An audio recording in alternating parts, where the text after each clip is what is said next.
آیا تاسو غواړئ چې په ورځ د آخرت د نبی کریم صلی الله علیه وسلم وسنګ ته پاتې شئ؟ آیا تاسو غواړئ چې په ورځ د آخرت نبی علیہ السلام ته ژوندې ورسئ او تاسو د نبی علیہ السلام قرب حاصل کړئ، تاسو ورسره قریب شئ؟ دې باره کې خپل نبی کریم صلی الله علیه وسلم فرمایي وایي په ورځ د آخرت به هغه کس تر ټولو ما ته ډیر زیات نږدې وي چې کم کس په دنیا کې ډیر زیات درود شریف پر ما باندې وایي. الله اکبر.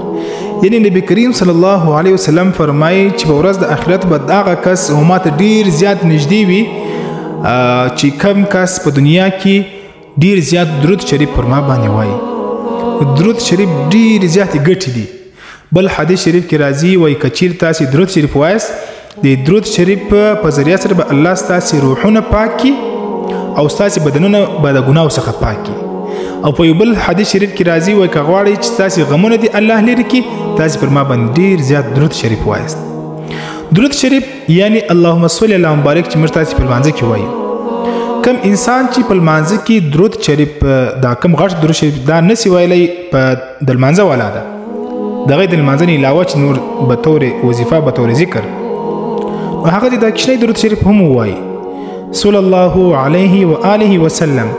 دغه یو کښنی درود شریف دی وخت هم ډیر زیات نه نیسي، دغه هم ویلی سي سلوارې په ورځ کې 200 چې څومره زیات ستاسې وس کېږي فارغ ناست یاست تسبیح د سره واخلئ صلی الله علیه و آله وسلم.